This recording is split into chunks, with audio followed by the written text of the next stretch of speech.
예수님의 핵심 사역은 왜 하필 이 작은 호수 주변에 집중되었을까요? 제자들을 부르신 곳, 오병이어의 현장, 풍랑이 잠잠해진 물결, 그리고 한 사람의 인생이 완전히 바뀐 자리까지, 그 장면들이 모두 이 갈릴리 호수 주변에 이어져 있습니다. 2017년 6월 14일 이스라엘 성지순례 6번째 여정은 전세버스를 타고 갈릴리 호수를 따라 이동하는 길에서 시작됩니다. 오늘 영상은 한 장소만 멈춰보는 순례가 아닙니다. 버스 창밖으로 스쳐 지나가는 도로 표지판과 마을, 호수와 언덕을 따라가며 예수님의 발자취가 남아있는 갈릴리 전체를 하나의 흐름으로 함께 따라가 보겠습니다. 겉으로 보기에는 조용한 호수와 평범한 도로처럼 보입니다. 하지만 이곳은 복음서의 중요한 장면들이 실제로 펼쳐졌던 무대입니다. 지금부터 갈릴리 호수 둘레를 따라가며 그 길 위에 남아있는 예수님의 이야기를 만나보겠습니다.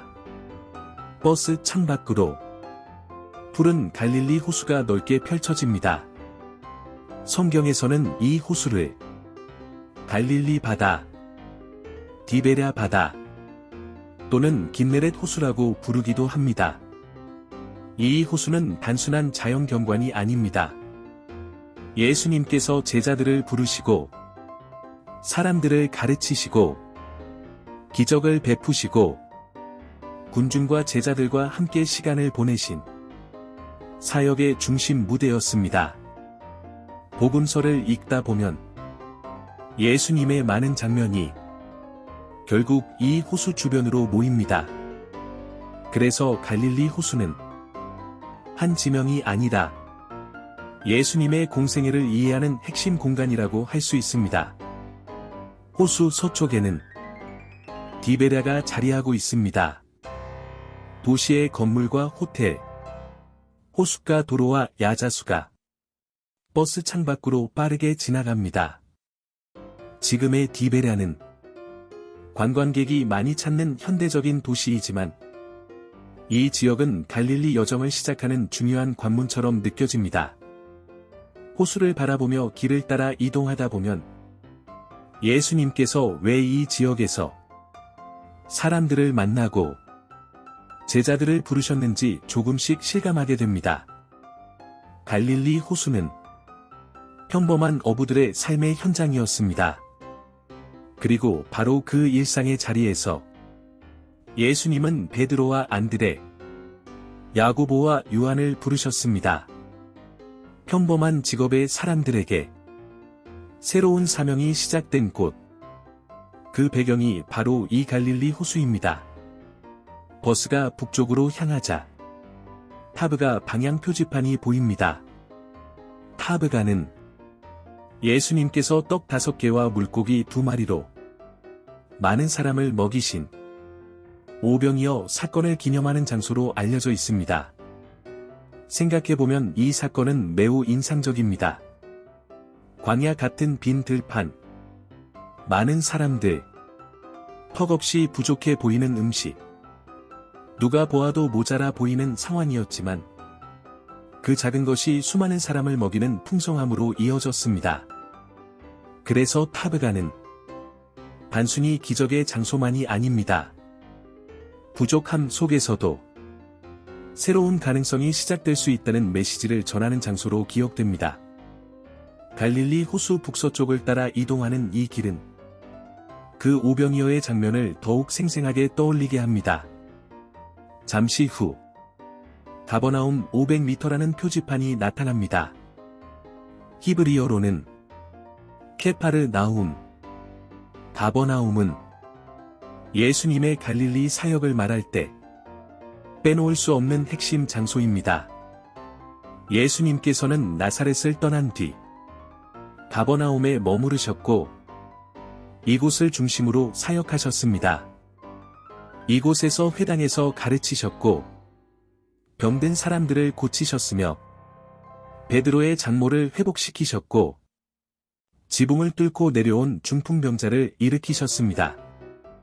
지도로 보면 작은 마을이지만 복음서 안에서는 수많은 사건이 집중된 곳입니다. 그래서 가버나움은 예수님의 갈릴리 사역 본부처럼 느껴집니다. 버스는 잠시도 멈추지 않고 지나가지만 표지판 하나만으로도 이곳이 얼마나 중요한 장소인지 다시 생각하게 됩니다. 다시 호수가 넓게 펼쳐집니다. 멀리 보이는 산, 잔잔해 보이는 물결, 호수 위에 배 한 척. 지금 눈앞의 풍경은 평화롭지만 복음서 속 갈릴리 호수는 때로 긴장과 두려움의 현장이었습니다. 제자들은 이 호수에서 풍랑을 만났습니다. 배가 흔들리고 물이 차오르고 사람들은 두려움에 휩싸였습니다. 바로 그때 예수님은 바람과 파도를 잠잠하게 하셨습니다. 또 다른 날에는 예수님께서 물 위를 걸어 두려움 속에 있던 제자들에게 다가가셨습니다. 그래서 갈릴리 호수는 그저 아름다운 풍경이 아니라 인간의 두려움과 그 두려움을 넘어서는 믿음의 장면이 함께 기록된 공간입니다. 이 호수를 따라 이동하는 것만으로도 복음서의 장면들이 하나씩 연결되기 시작합니다. 버스는 북쪽을 지나 갈릴리 호수 동쪽 해안을 따라 이동합니다. 두기트, 루나 갈, 제엘론 비치 같은 표지판이 차례로 스쳐 지나갑니다. 오늘날에는 해변과 휴양지의 이름처럼 보이지만 이 길 역시 예수님의 갈릴리 여정과 이어져 있는 길입니다. 서쪽 호안이 도시와 마을의 분위기라면 동쪽 호안은 조금 더 넓고 조금 더 한적하고 조금 더 거친 자연의 표정을 보여줍니다. 푸른 호수와 메마른 들판, 낮은 언덕과 드문드문 보이는 나무들. 이 풍경은 갈릴리가 단지 한 도시가 아니다. 여러 마을과 길, 호안 전체로 이어진 공간임을 보여줍니다. 이제 쿠르시 표지판이 나타납니다. 쿠르시는 갈릴리 호수 동쪽 해안에 있는 장소로 기독교 전승에서는 귀신 들린 사람의 회복 사건을 기념하는 곳으로 알려져 있습니다. 복음서에는 오랫동안 고통 속에 있던 한 사람이 예수님을 만나 완전히 달라지는 장면이 기록되어 있습니다. 사람들이 가까이 하기 어려워했던 한 사람, 정상적인 삶에서 멀어졌던 한 사람, 공동체 밖으로 밀려났던 한 사람. 그 사람에게 예수님은 직접 다가가셨고 그의 삶은 다시 회복의 길로 들어섰습니다. 수많은 군중의 이야기만 중요한 것이 아니다. 한 사람의 인생도 결코 작지 않다는 사실을 보여주는 장면입니다. 그래서 쿠르시는 갈릴리 여정 가운데서도 아주 특별한 울림을 주는 장소입니다. 버스는 쿠르시를 지나 계속 남쪽으로 이동합니다. 할루킴, 나부는 해변 방향 표지판이 보이고 호수 동쪽 해안의 풍경이 계속 이어집니다. 호수 가까이에서는 햇빛이 물결 위로 반짝이고 조금만 시선을 돌리면 건조한 들판과 언덕이 펼쳐집니다. 한쪽에는 물, 한쪽에는 마른 땅. 이 대비가 갈릴리 지역의 독특한 분위기를 보여줍니다. 버스를 타고 이동하는 짧은 시간에도 이 지역이 얼마나 다양한 표정을 가진 공간인지 자연스럽게 느껴집니다.